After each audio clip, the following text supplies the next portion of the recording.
AI in education means that we need to be rethinking what we teach, starting from a baseline of people can and will be using AI.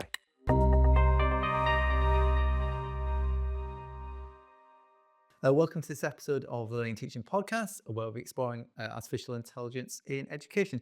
So today we're going to be discussing more wide aspects of AI in higher education, and where future episodes will delve into a little more depth and say areas related to UE or some more specifics.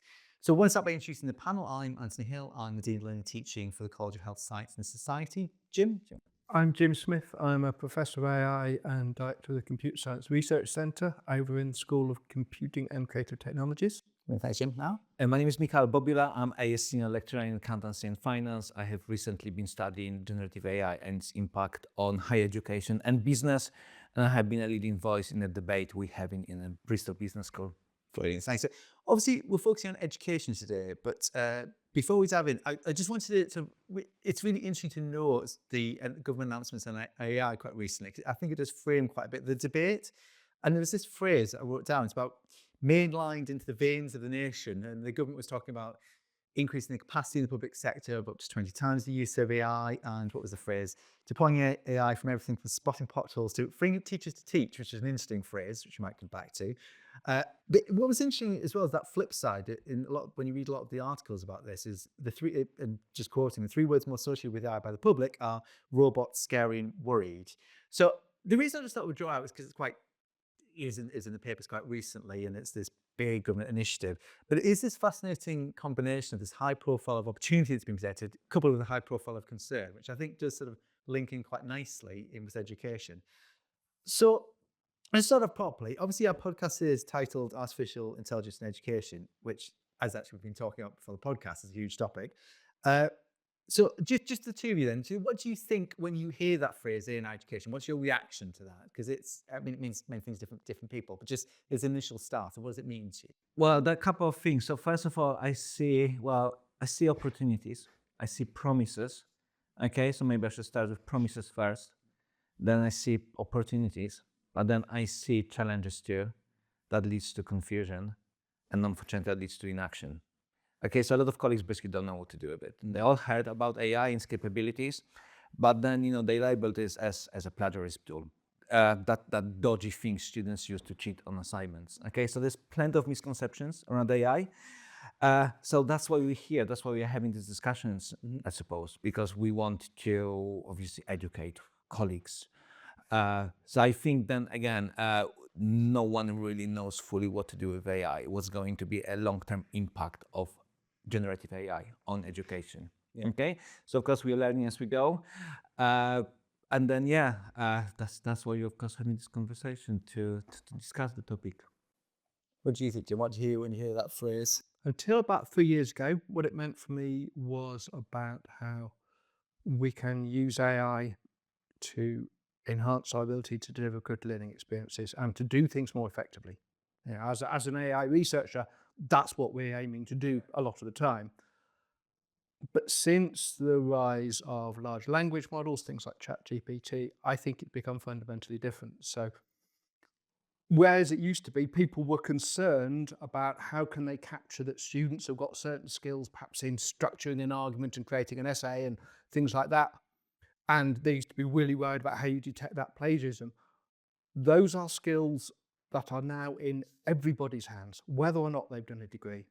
Everyone else competing for jobs has got access to those through their things. They're not necessarily very good. So actually, AI in education means that we need to be rethinking what we teach, starting from a baseline of people can and will be using AI. Yeah. And the question is, it's like moving up Bloom's taxonomy, that they need to be thinking much faster about what are the real skills. It's kind of, to some extent, it rethinks what it is that we're charging students to learn. Is this completely revolutionary? Because there's quite a lot of different reactions to this that some say we need to ignore, some say, it's actually going to transform everything.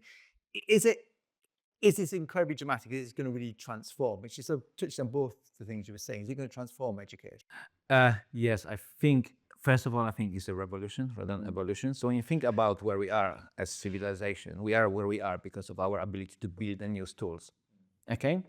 This is yet another tool. This is a machine that allows us to do certain things with it. But then at no point in the past that we created a tool that was able to perform cognitive tasks in the, that much, sometimes exceed our own abilities. Of course, not in every aspect of it. I'm not saying that AI is exceeding humans' ability in every aspect of cognitive tasks. That's not certainly the case, but it is a revolution because this is a general purpose technology. This is not a narrow specialized system that can only perform 2, 3, 5 tasks that it's been designed to do. It is no limit as of now in terms of how we can actually use this technology. Okay, and then because of that, I think it's a revolution. It's going to revolutionize the way we actually work with machines. Okay, and as I said, it is capable of performing cognitive tasks. Okay, no technology in history has allowed us to do this. This is the very first time. I do have a challenge to that, but I'd be interested in what Jim thinks first. I'd just be interested in exploring on that. But Jim, just what's your thoughts on that? I would say that it is you could call it a revolution, but only in the sense that steam-powered machines from the 19th century was the start of the Industrial Revolution, in the way that we've seen that electric typewriters and early word processors means that we no longer have typing pools of people whose task it is to manually transcribe our sentences into marks on paper. Yeah, and ultimately, all large language, this is about AI, but predominantly we're going to be talking about large language models. All they're doing is guessing the next most likely thing. And I don't think most people would say that a spell checker is AI, but all that he's saying is you've got a sequence of letters with white space on either end. What's the most likely combination? Do I recognize that one, that particular combination, or is that a misspelt word? Grammar checkers might tell the difference between the two uses of the word there, Theyre or EIR, because they're looking at a slightly bigger context, saying in the context of this sentence, what's the most likely thing?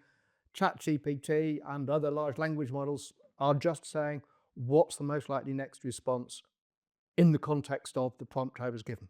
So, and it's just that they can do it for longer. They can do it for up to 30,000 or 50,000 tokens instead of just being a single word or a sentence.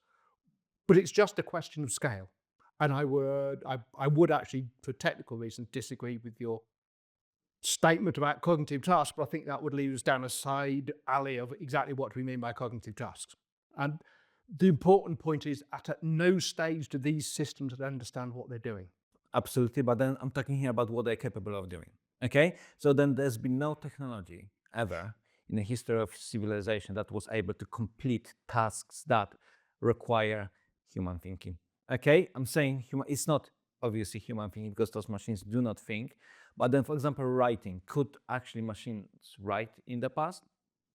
Like how much they could write? Then those models can write anything that we ask them to write for us. Okay, there's literally no limit in terms of what these models could do. Yeah, there are some limitations, but then of course when it comes to the way we apply it in real life, there's so many applications. There hasn't been any technology in the past that we could apply in so many cases, different scenarios. There's just something incredibly interesting about what you both said, and this is again just broadening. It's not about your own personal understanding. It's more about sort of broadening this to the wider.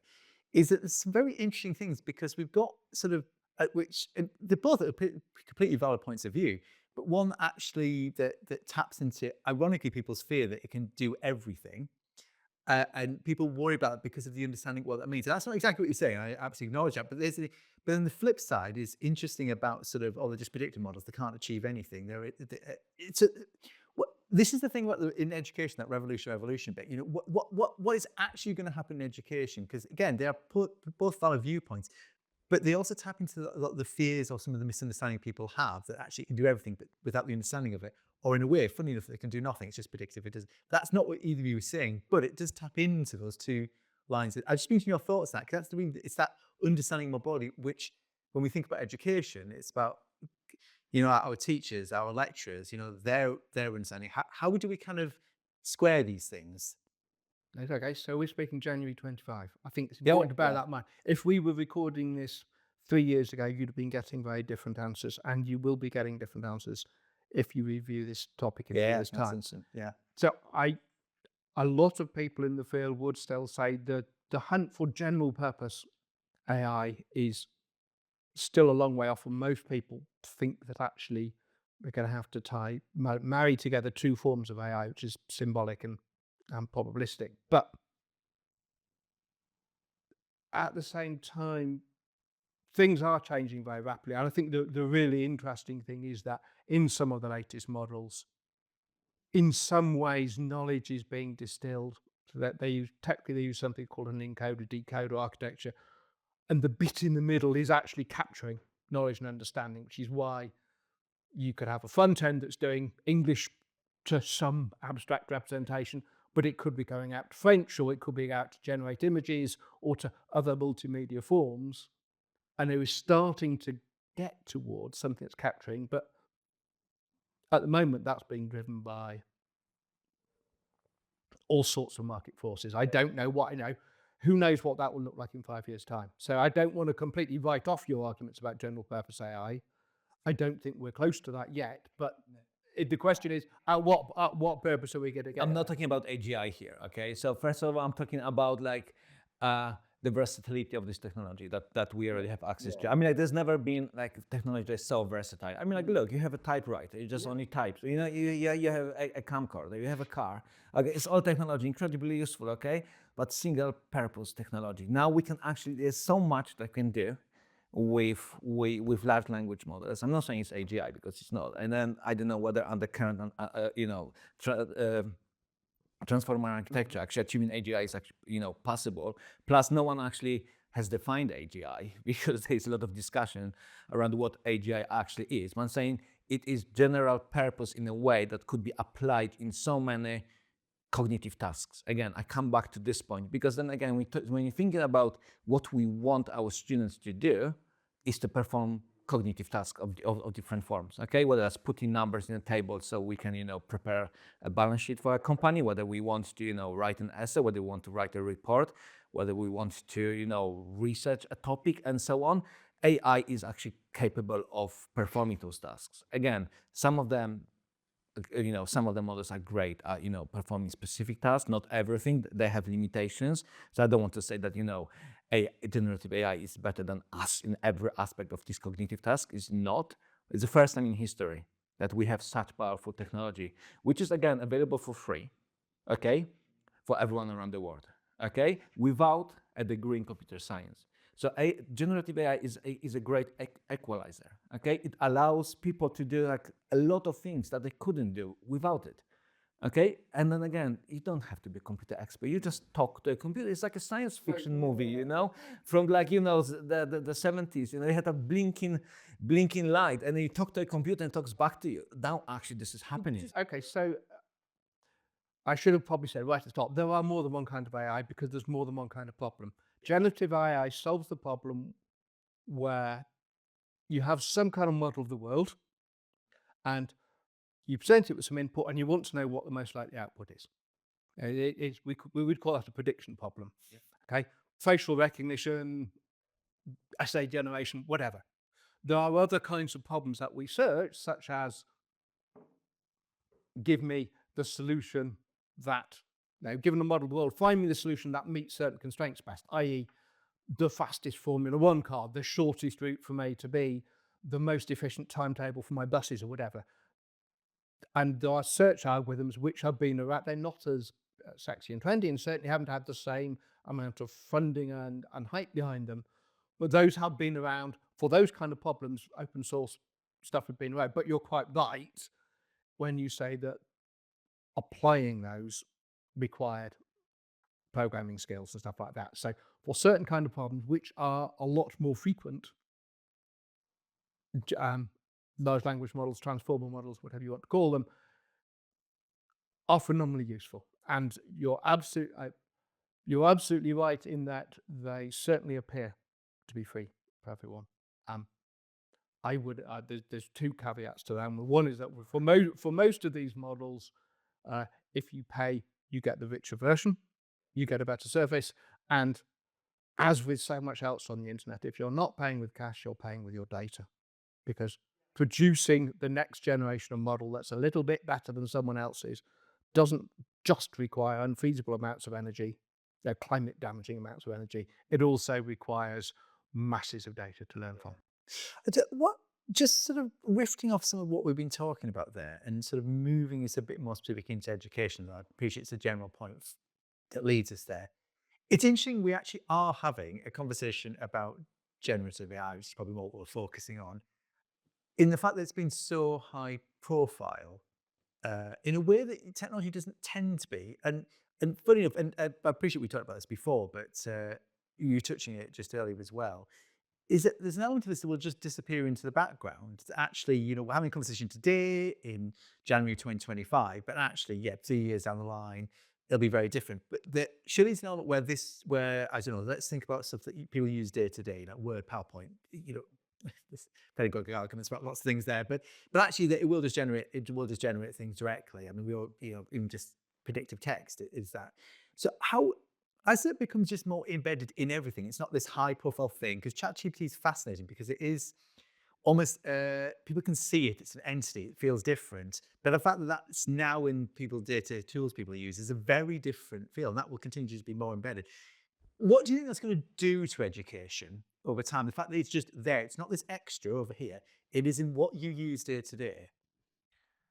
Well, that's a great question. The answer is that we don't really know yet. Yeah, that's perfect. Because this is we are trying to figure out how to use it. Yeah. Okay. And of course, I said at the beginning of this conversation before the recording started that education is obviously going to be affected. Okay, and this is because, like, when you think about what these models are capable of doing, first of all, you of course need to look at the training data. Okay, so you have a system that has pretty much read every book. Okay, every single publication, every single blog post, everything that has ever been written by human race. Is that a fair representation of the scale of the training data? Everything that has ever been written by the entire human race? Would you say that that's fair?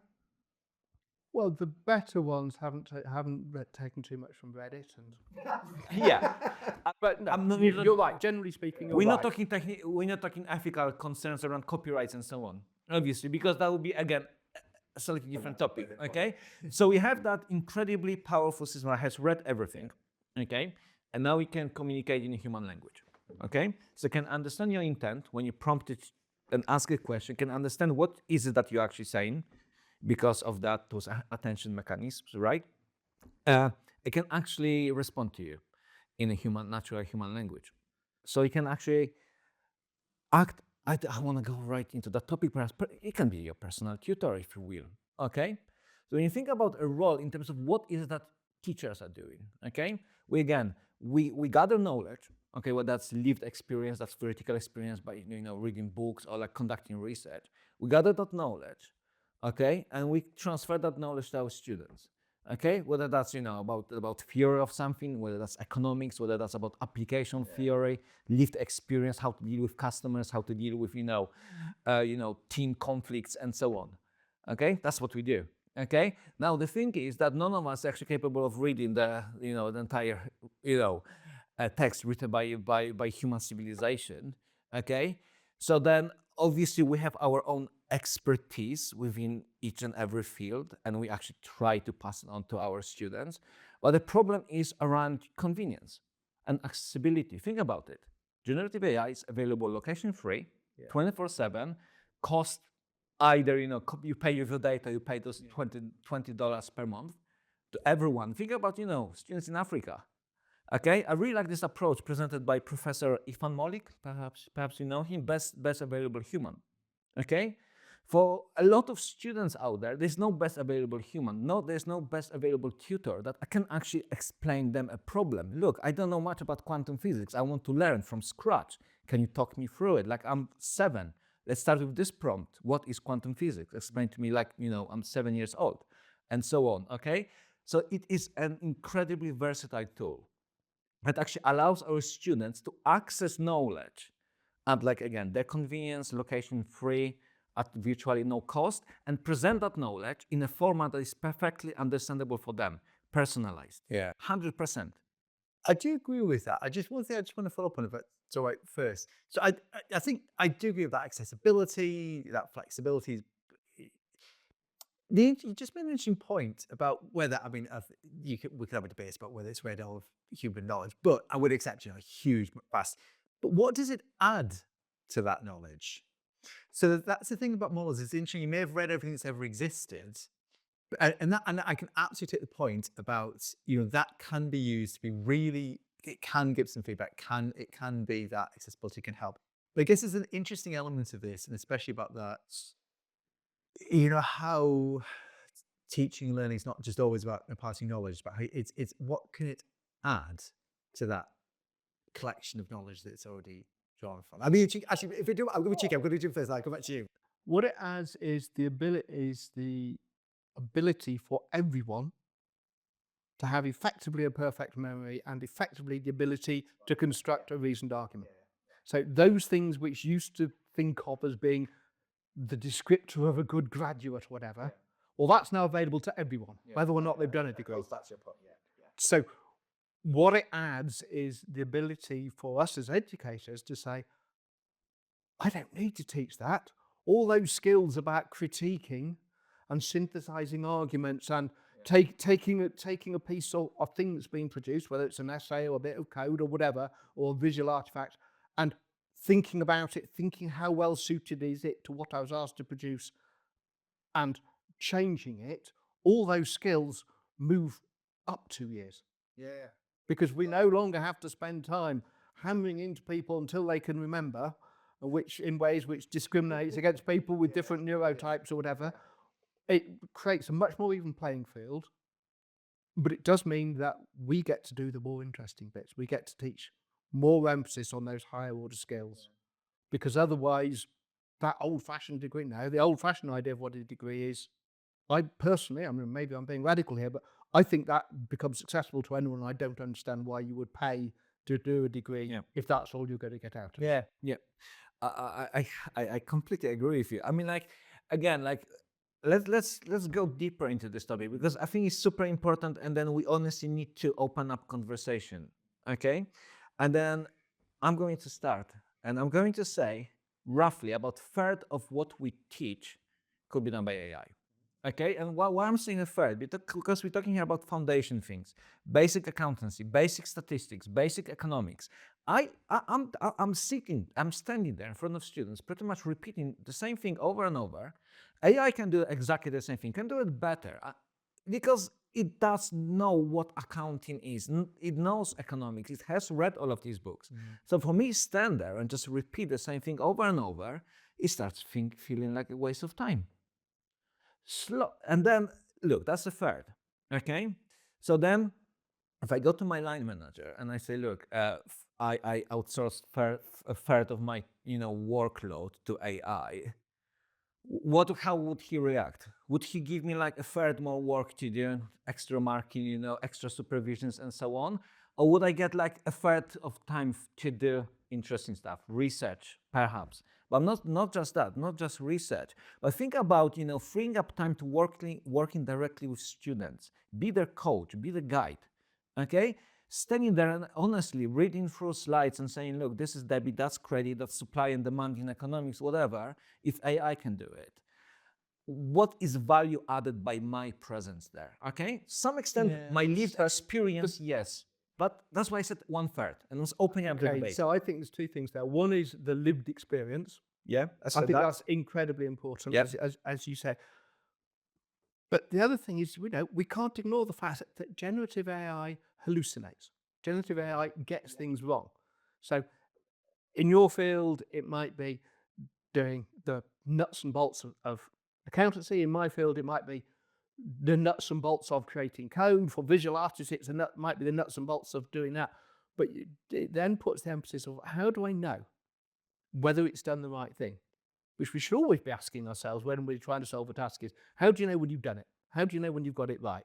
So that becomes the emphasis. We can say, okay, a generative AI might produce a piece of code, and now my teacher, I pretty much tell students to use is it, so they can focus on thinking about how will I know when it's done the right thing. And in our case, it's writing computer tests, but it's that. And I think in your case, it was my dad was an accountant, and when before I was a truck driver, I did some bookkeeping, and he taught me some really useful trick of how do you know when you've added up your ledgers correctly. And there's a few neat little tricks you can do. So thinking about how do you know when it's right, and those are the sorts of skills. But equally, how do you know when the references are all right in your or whether there's any references have been missed or obviously lines have been thought if you've asked it to produce a report on something. So I guess just to dig in that a little bit more, because it's got quite a lot of interesting things there. What are and we touched on it a bit, which is great. But what are these high level skills? What is going to be and it's great because we're talking about this quite directly. But what are these skills? Because just as a quick segue, if I think under my remit, it's health. And actually, there's one thing about sort of being given odd advice when you can actually, that's fine, you can sort of work it out. It's very different when you're dealing with patients. You've got to have that actually. So what are the skills we want, we will in the future want students to be able to do? And we've kind of talked about it, but just more explicitly, what, I loved your point about sort of, it's almost the years sort of come back a bit. So what are these skills? And I appreciate it's such a fast-moving world, it's a bit hard to articulate. It'd just be interesting to explore maybe what are these skills that we'll need? Well, I think common to almost every field would be the ability to clearly communicate the same idea to completely different audiences.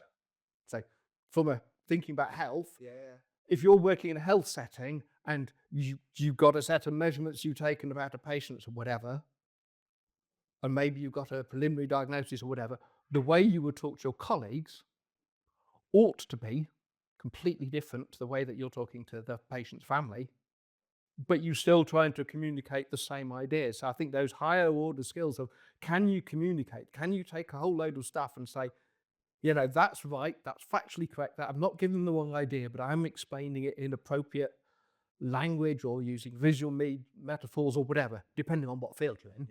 So it's that ability to get things across, to make sure that you're doing it right. Because sure, you can tell ChatGPT to make a presentation or a video or whatever, but if you ask it to make a video, it's probably got people with 6 fingers in or whatever. It's it's that, how am I checking that it's right? And it's that, how am I kind of completely confident in what I'm doing?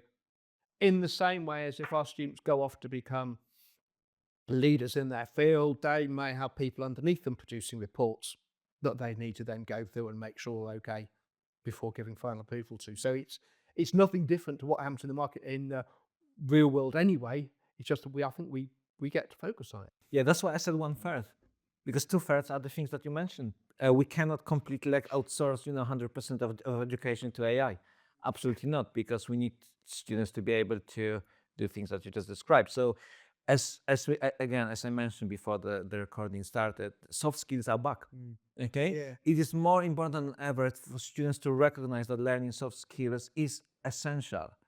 Okay, it's not something that they can just pick up randomly. These are soft skills modules are not just the easy random modules, that don't require them to do much. They just need to reflect, present, work in the team. Who cares? Why that's not important. So we need to make sure that students understand that, just again, having that technical knowledge, of course, it's still important to have some technical knowledge, right? But then again, when it comes to different fields, this technical knowledge, comes at no cost now, because, ChatGPT, Claude, and other models do have the same, skills. They can't put these numbers in the right table. They can do maths. They can do all other things, So soft skills are back, and we need to really recognize that does beg the question then, and I appreciate it's a number you picked, but that third, what is the point of that third? What's the point of that third of this more didactic, you must know this? What? And just as a quick side, just before you answer that, if you don't mind, is because I do remember a conversation, and I appreciate the technology is completely different and it's a different context, but it's really interesting. I do remember many years ago, the big debate when we had search engines coming in, how it was going to destroy academic knowledge, no one would ever remember anything. And I know it's different technology, but it's fascinating how now you would never dream of telling students not to use search engines for stuff or more broadly. But it was interesting, the conversation at the time, that it would be that was the death of knowledge. No one remembered it. But and it's why I was just thinking about that third. If the information is there, it's accessible. Do we still need that technical? What are we demonstrating in that third? Sorry, just don't pick that a lot. Yeah. That was all. Yeah. There was a paper I read some time ago. ChatGPT is a remarkable tool for an expert. Yeah. You need to have foundation knowledge in order to be able to critically evaluate ChatGPT outputs. Okay. Right. Okay. That's I think one. I see. That's one of the things, because then again, if you don't understand the basics, you cannot be an expert in any field. Okay, it's like a programmer can you need to know the basics. Same with a kind So you're of triggering the high level skills because of that. you need this foundation knowledge, otherwise you cannot really progress. But what I'm saying is that us academics, again, standing there repeating ourselves like the same thing every year, it sounds a bit grotesque, because honestly, I mean, like we also talked about it. I mean, like there are reports that attendance across UK university sector has been going down. Okay, since COVID, we pretty much haven't really recovered. The numbers that we observe in the classroom are like still below the pre-COVID levels.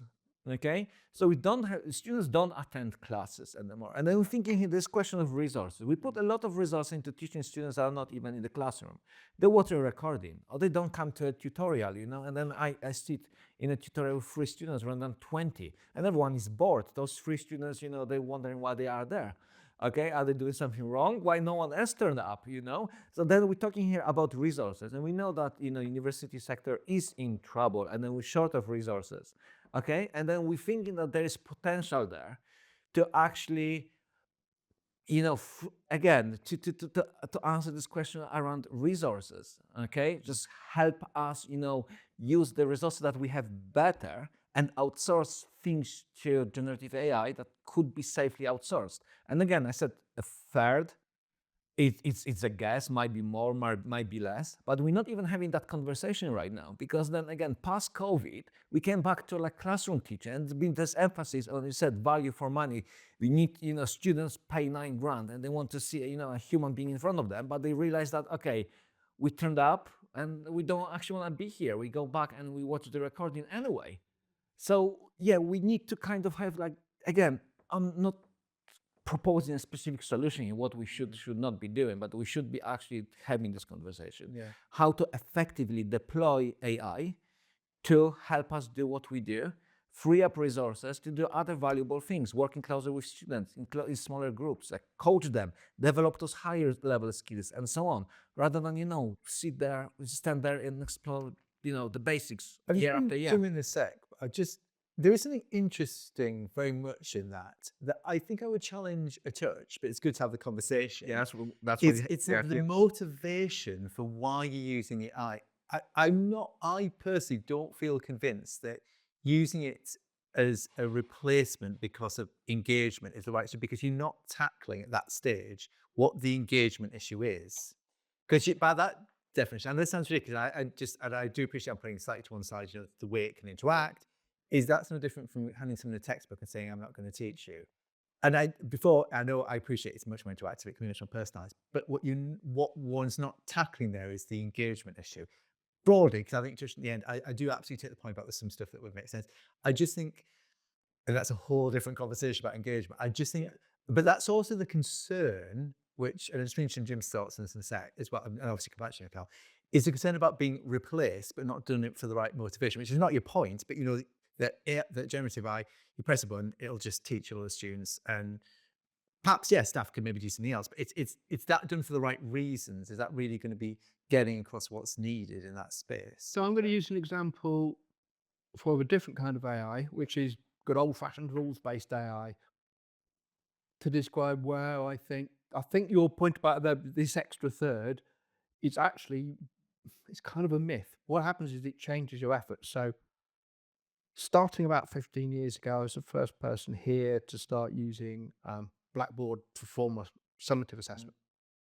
And then I moved on, and we now have a system where I use all the assessment on my big first year modules, 250 odd students, is all automatically marked. Yeah. And they get their feedback from that. So it means come deadline day, I have no work to do. Well, a little bit of tweaking, but that doesn't mean that I've saved loads of time. See, that's why I've been up past midnight the last few nights, fine-tuning, testing everything as much as I can. It just changes when you put your effort in. So what happens is, instead of your effort becoming all about endlessly marking 250 copies of the same essay or whatever, which is not the kind of thing that people do well or consistently. Now, that's exactly what we're not very good at. But it means you put your effort in much in thinking, how do I design engaging materials, and that I can think about how can I rapidly provide feedback, recognizing that some of the reasons behind lack of attendance is because people got jobs, they've got families to support, they've got care responsibilities or whatever, because you use here is particularly about widening participation, although I think that's a wider issue across most of the sector, is that we have to face the fact that students it's not for us to decide when students can want to access learning activities. The point is that if we can use AI to give people immediate feedback at the time and place that they need it to help their learning best. So they can submit if they can submit their work and get some feedback straight away, it doesn't have to be the formal feedback, but anything for example, that's where assessment becomes genuinely assessment for learning, because you're asking them to do something because it's going to help them learn. It's not just, I've never been a huge fan of that. People do a whole module, and at the end of it, they do an essay, and they realise as part of doing that exam, they only got it at the end. Right? They don't bother to do it until they revise the exam. Then for 2 weeks, they really understand the topic, and then they've forgotten about it again because all that learning's been compressed into 2 weeks or whatever. That's a hopeless way of learning, and it's ineffective, and it doesn't teach them skills, and doesn't give people time to reflect on and for things to sink in, and for them to go, oh, hang on, what about X, Y, and Z, and for them to start seeing other connections with things. So I think one of the possibilities of AI is the ability to free up time for mundane stuff so we can try and make more engaging forms of learning which have more instant feedback and help people learn in ways that maybe might seem alien to those of us who, like me, didn't grow up in a world where if you've got a question about anything, you stick it into a search engine and there's 1,000,001 YouTube videos saying, how do I do X, Y, Z? Right. Yeah. I mean, like I only started. I raised this topic with like 1/3. It's honestly just to open up a conversation. Okay. I'm not saying that this is something that we should immediately do, but then we really need to realize about like all the potential applications of AI in higher education, and that's what actually we should be talking about in the first place, right? So then, talking here about neurodivergent students, it's a huge help for them. Okay, international students, huge help. Okay, personal tutor, massive help, because there will be concepts. Students go to a lecture, go to a tutorial. They might not fully understand something. We might not actually explain it that well. We think we do it, but we don't. Okay, and then students can actually go and in their own time, at their own pace, actually discuss the topic, the problem, the concept with AI. That actually will be providing really, really, really good answers. I've done some testing myself. So actually, like I of course I received queries as a module leader, and then I wrote my own response, and then actually asked AI to write response to the student's query. And these responses were brilliant. They were not better than mine, don't want to say that, but they were far more detailed, because then I was actually kind of, trying to get students to go back to the teaching materials, the lecture materials, to actually figure things out themselves. But the AI explained it perfectly.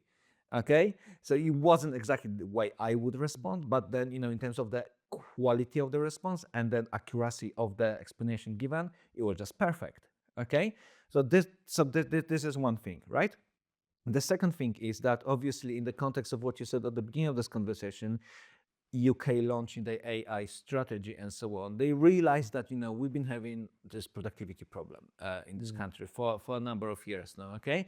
And they're thinking that they have no other plans, obviously. They thought, okay, we're just going to accept these recommendations, in this report. Hopefully there's going to be some economic growth, and then at least we can say that we're doing something, okay? In terms of like, improving productivity and so on. But then when you think about it from our perspectives as educators, if we get smart students working with smart AI, what is that they can achieve? They can achieve far more than just, a student working there, on their own. Yeah. Because these models are so powerful. And I actually said that to my digital marketing students this year. I said to them, look, you will not have a career in digital marketing unless you fully embrace generative AI because of what it can do for you. And I told them, look, 9 out of 10 tasks in any field, a smart human of the same abilities as you, working with AI will beat you to end doing 9 out of 10 tasks, period. And there's nothing you can do about it, And if you don't actively embrace it, you're just missing out on a huge opportunity to equip our students with valuable skills for the future. There was a report by Financial Times only on Monday based on a survey done by Boston Consulting Group, saying that 51% of UK business leaders want to decrease investment in staff training. Instead, they want to invest in AI. Okay, and then, if we produce, that's not the right word, but then if our graduates don't know how to work with this technology, the skills that we equip them with will be obsolete by, maybe not next year. That won't happen overnight. Again, there's a lot of myths around this technology because then we think there's going to be a huge impact short term, but then we underestimate long-term impact. Short-term impact over the next couple of years, it won't be that massive. But trust me, in 10 years' time, things will be very, very, very different, And then from my perspective, as a business educator, my students work in front of a computer. They write emails, they do research and so on. All of these things could be enhanced if they work effectively with AI. And this is what we should be teaching them. Okay, so then introducing AI as a part of curriculum and scaffolding AI skills for different levels, I think is essential. That's what we should all be doing right now. And that's what we're not doing. That's why I'm here and being slightly irritated occasionally because, we need to move with the times, We need to respond, and then we need leadership, and we need resources. Also, we need academics to stop pretending that nothing happened. Okay, there is this still the degree of the denial, really. For some colleagues that you talk to, you realise that it is going to be a huge mindset shift. No, and it can be perceived as a threat to them because effectively, to some extent, you've got two enthusiasts here sitting saying, yes, that we need to change the way we teach. We need to build generative, or not just generative AI, but we need to build awareness and the ability to use AI tools appropriately and sensitively right from first-year undergraduates into pretty much every module. Certainly within every level of it, within every year of every program, but I would say within every module in a managed, sensible way. And for some people, that's quite a threat. For some people who have got really big workloads and then suddenly we'd turn around saying, yeah, that assessment where you used to get to write an essay, that's not a relevant and worthwhile piece of work anymore. That can come across as really aggressive and as a threat. And it's understandable why some people, and I'm using colleagues as examples, but I know these conversations are going across many universities, but actually in many other sectors. So I know from places where people I know are working where they've no longer got business support, taking minutes and all that sort of stuff from meetings, capturing, just all being done. They're using tools to do it all automatically. No, it's the first time the kind of professional class have seen threats to jobs, just swathes of jobs, like you mentioned, digital marketing people, disappearing in a way that the middle class has happily watched happen to the working class over the last 200 years. Sorry, a bit political there, but it's the first time we've seen white-collar jobs seriously under threat. And absolutely. Yeah, it can be really worrying, and unless, I guess I made the point earlier that building good AI-enabled teaching does not come quickly. No, people need space and to have a planned route to adoption. We can't just say, yeah, everyone needs to do it now. Yeah. We do need to kind of say, and I think most universities are at different stages on the process of, well, we know where we probably want to be in 5 years' time. How do we get there in a way that empowers people and takes them along? So from that point of view, yeah, going back to the original question, AI is going to be revolutionary, Yeah. but it's still within our grasp to make that a planned revolution. Yeah. So I guess on that, because you both touched on it, and it's impossible at this stage in time to have a debate in higher education AI, not talk about this, is about assessment. Because actually what's interesting about this conversation, which has been, which I've loved actually about the conversation, is what we haven't done is started immediately with assessment. That's all we've talked about for the entire time. And unfortunately still, understandably, and that's where a lot of the nervousness comes from in the debate about that's the main thing that seems to have the focus. We focus much more on actually teaching and learning, which is great. But I do want to step away from it because assessment is actually one of the biggest stumbling blocks for lots of people. It's the first thing they think of when it's interesting when they hear about AI and education, is that it sort of disrupts assessment. We're going to have to change everything. How do we get past that? I know that's a big question, but it's because I'm really mindful that is probably the one thing most people react to in an education setting. I think straight away of assessment. Understandably so, because and I think for me, we almost have to be able to move past that to dive much more into that. What are your thoughts about being able to sort of tackle that and kind of try and move past that as one of the biggest just focuses that most people just talk about? Yeah, absolutely. Well, I've done it myself. So I removed all the restrictions for my students. I told them, look, use AI for all aspects of your assignment writing. No restrictions whatsoever. They were shocked. They were like, oh, isn't it going to be plagiarism? Oh, what about this plagiarism thing? We drilled into students' mind that using these tools is plagiarism, is dodgy, is cheating, it's not fair, it's not right. We got to remove that. Okay? That's one thing. And then all of a sudden, I mean, like, students realize that, okay, this tool can write a really good sounding report, okay? But we now need to think about, not about the writing style, but about the actual substance. What value do I add to this writing? Because if you write brilliant essay, brilliant report, sound really good on any topic, okay? And this is, once we remove that, and I told them, look, I expect every single report to be written in perfect English. It has to be spotless. And I want you to use AI for writing, but then think about what is your role as a student in adding value. Think about the substance that you provide in this report, okay? You research the topic. AI cannot do that, yet. Might do one day, right? I told them to access different databases, different sources, critically think about what materials they should use and put into this report, because there was a huge amount of materials available for them. So they needed to decide what to do. And I told them, look, ask AI to help you with that as well. Okay? And in this way, you're actually going to work with AI and produce a better report. Okay? So we got to demystify that approach to plagiarism and so on. There should be no such thing as AI plagiarism.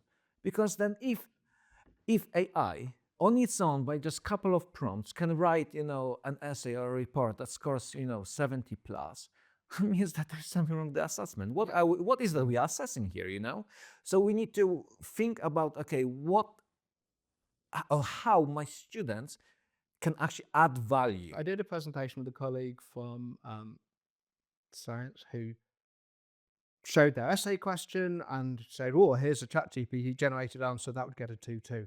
And my response to that was, fine. So your assessment next year is, this is the question, this is what I got back from ChatGPT or other language models are available. What I want to see is you taking that into Microsoft Word and then make it better with track changes on, so I can see exactly how you've changed it. And it would be irrelevant whether it was a machine that produced it or colleague who works with you because you're collaborating together on something. Show me your ability to think critically, to synthesize arguments, and to improve something, and to do the fact checking. And that becomes, and that's not complex. And I guess it possibly then get into an arms race where they just get another large language model to do that bit for them. But if they can demonstrate, that's the kind of demonstrate the skill now. But Word gives us, or word processing packages, software management, document management systems, give us the ability to track changes. So that becomes a much more relevant thing to do. But for my third years, I'm quite blunt. I mean, I say, I assume that you will use generative AI as part of this assignment. So some of the marks are for you telling me what your strategy was for doing it, which pieces of the assignment, of the things I asked you to do, which pieces did you use, what forms of generative AI, how, and reflect on how good that, how effectively you did those. And I give them marks for that. So you assess the process rather than the Okay, final that output. makes a lot of sense. What's really interesting about what you were talking about there is just the full embracing, because we do get an element of looking to ban, or the phrase about making some things AI proof, which it's not really. Actually, just on that, if you don't mind, just this concept that something can be AI proof as assessment, actually I find quite interesting. What are your thoughts on that as a concept? Because I think it almost implies that you set something that is not, I don't know. I mean, it's just used quite often as a phrase, but about assessments. If you're saying, can you get something that cannot be answered Yeah, by AI, that's the thing. by AI, the only form I can genuinely think of that we would do that was the old-fashioned thing of you get people physically in a room and you get them to make marks on a piece of paper. And on a topic that they might vaguely know, but they don't know exactly what the question is in advance, they've got to deliver it in 3 hours. Unless you're writing editorials for a newspaper, I struggle to see why that's a relevant skill to be assessing Yeah, as a absolutely. informed assessment. And then that's why I actually said that, we should be embracing in terms of, like, again, getting students to use it to produce things with AI assistance, because that's essentially a tool that meant to assist you. Okay, you should be at the steering wheel. You should be controlling AI, and AI should be working with you and for you. Okay, and then it is essential for to present this technology in that way. It's not a plagiarism tool. It's not something dodgy. It is something that could be really, really useful, and something that's not gonna go away. This is another misconception. People think, oh, it's a fad. It will disappear in 3-4 years time. No one will ever hear about it anymore. It's not the case. It's gonna be there. It's gonna be integrated into more and more workflows by companies, and students who go out to work and then are not able to function within these workflows that are, like, heavily dependent on AI. They won't be, what sort of career they're going to have. So, yeah, and I appreciate. I'm coming at this question back to front, but hopefully you understand why. So I absolutely argue that makes absolute sense about the embracing. You're saying students, and actually for assessments, absolutely embrace that does make sense. And I'm just trying to think through the logic of how people would feel about that. So taking that makes sense. Of course, not the challenge that, but the thing to think through. And to be fair, we did talk about it earlier, but it'd just be good to unpick a bit more. Is that's all built on the proviso that students know how to use it, and that's also built on the proviso that staff know how to use it. Yep. Scaffolding. Yeah. So again, it's not that you must now present all the solutions, but I guess, and you did talk about it before. To be fair, both you have about sort of that embedding and the building it in. How can we get towards that? Because there are several steps in that about sort of getting that student training, understanding and use, and there's also the thing about our staff, our educators getting them as well. I mean, and I'm not asking for here is your default plan, but I was just interested in your thoughts about that, because I do entirely understand what you mean about assessment. The interesting thing is it is based on the proviso. There's some level of understanding. Yeah. So how do we embrace that more? So some departments are already putting on training sessions for staff or for students, but actually I know staff have been on. Some of them said actually they were really good, they were really useful.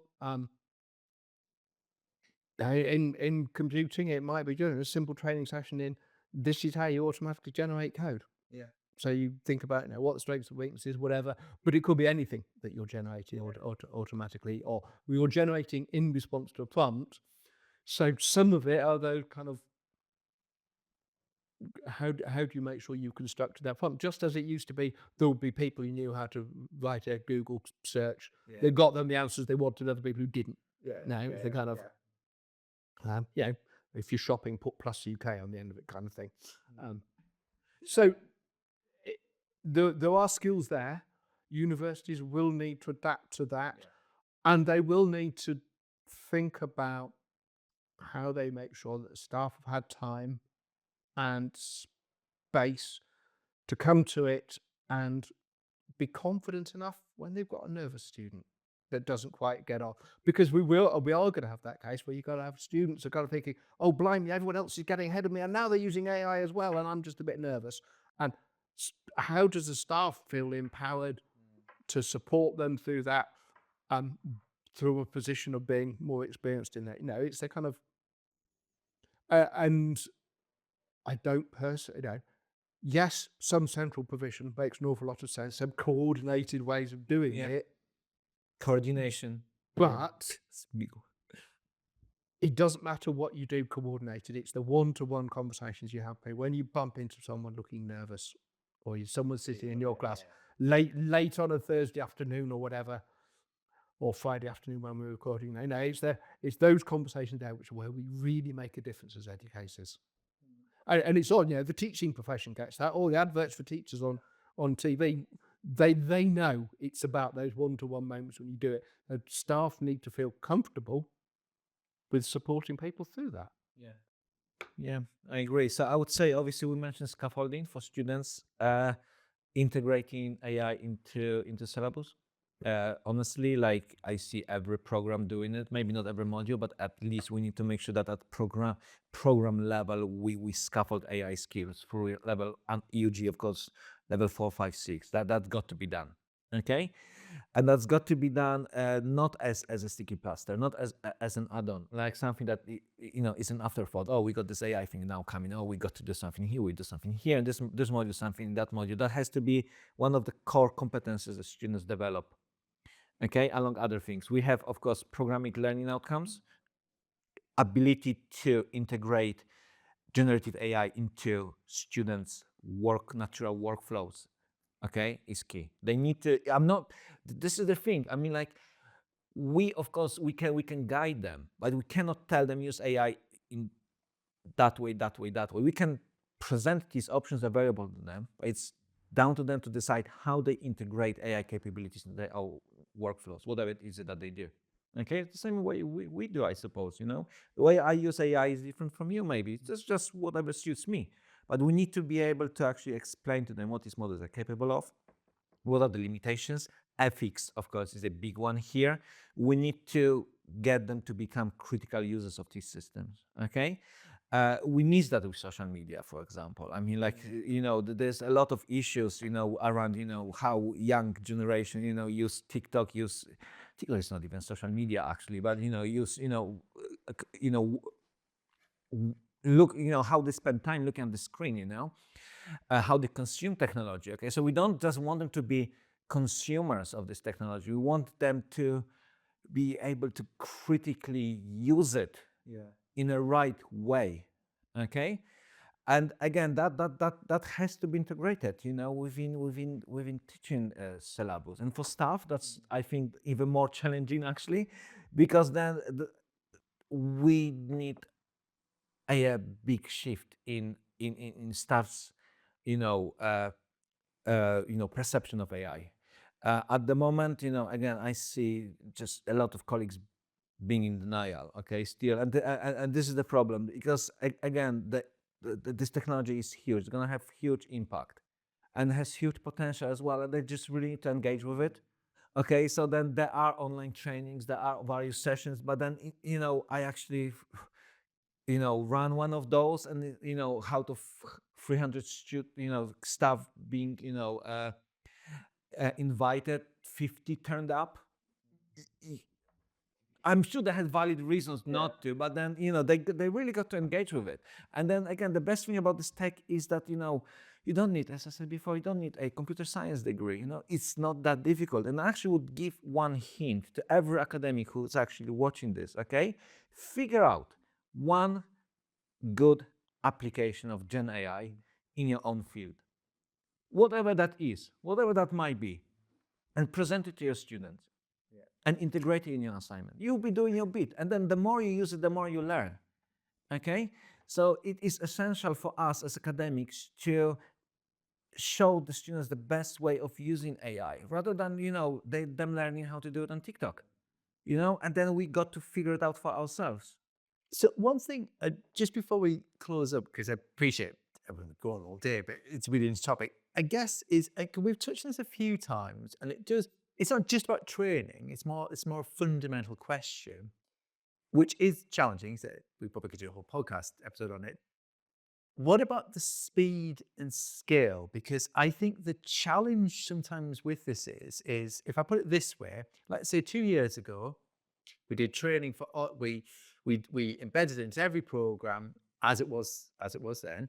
We trained every staff member, so they understood what it was as it was then, just literally on it is. And in the space of 2 years, it manages a lot more, it does a lot different. Is this more about mindset? Because I'm mindful of is the challenge sometimes is it's the speed and scale at which it changes. Not that's not meant to sound ominous. It's more. Is this more about mindset and engagement? It's actually about. Yeah, it's not the speed, because again, I mean, like the way you essentially interact with these models is pretty much the same. You do it through prompting. Okay, so of course, the latest models are more capable than the previous ones, but essentially the basics are still the same. They become, of course, multimodal. They have like different features and capabilities, but essentially you know, the main way you work with AI pretty much remains the same, more or less, at least. You know, you can talk to it now rather than type. Yeah. I would take a slightly different perspective, which is that some of our students have quite a lot more time than I do.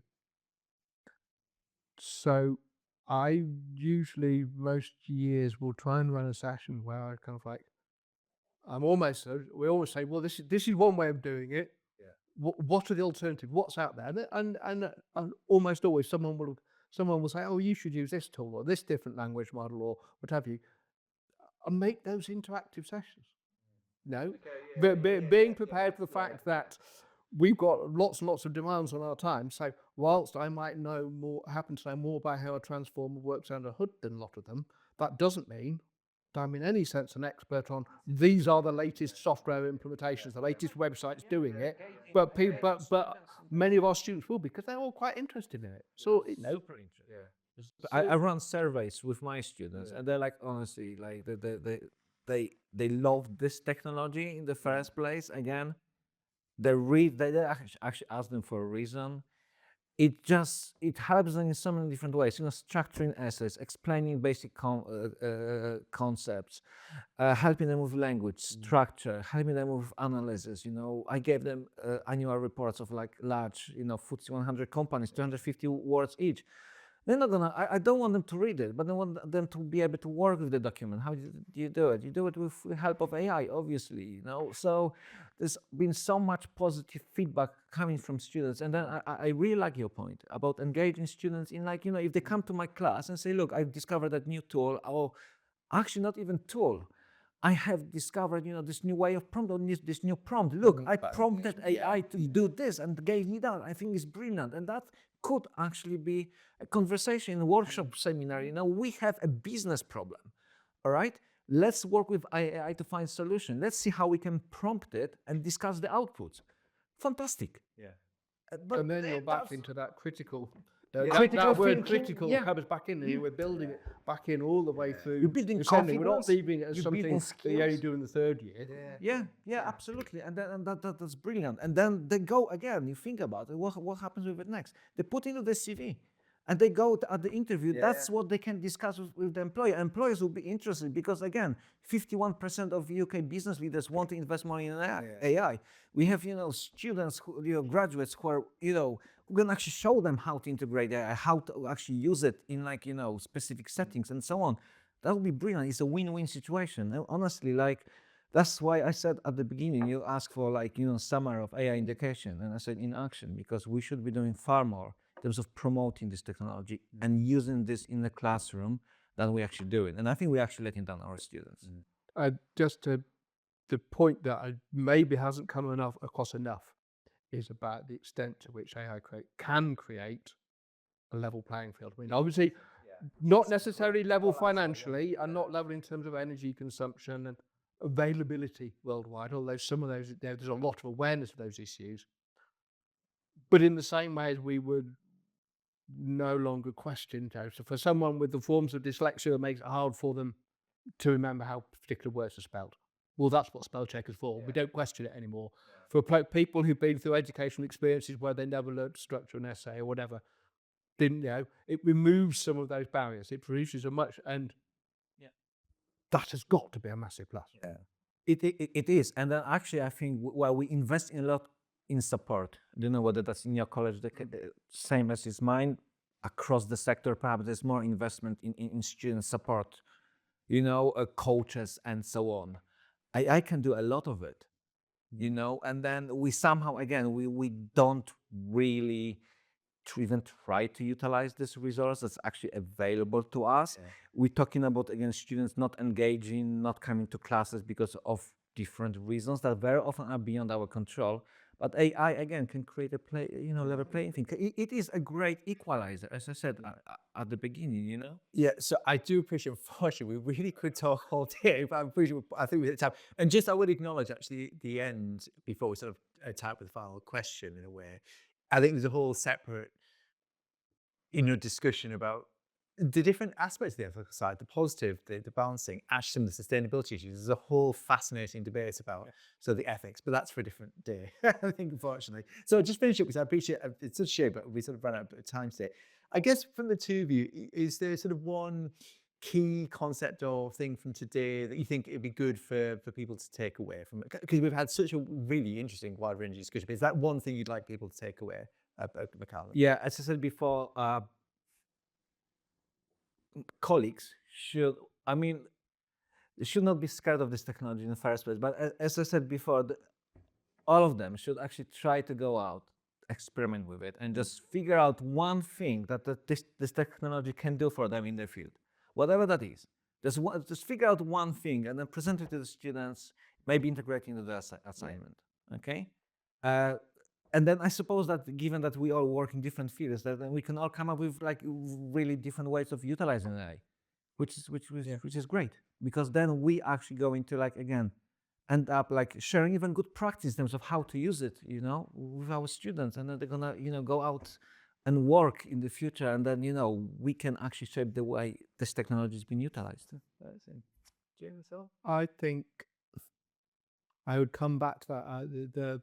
The thing about sort of different skills that we used to think about, critical thinking stuff and reflection, which we used to think came later on. I think people to embrace the idea that they can happen, and they're already happening naturally.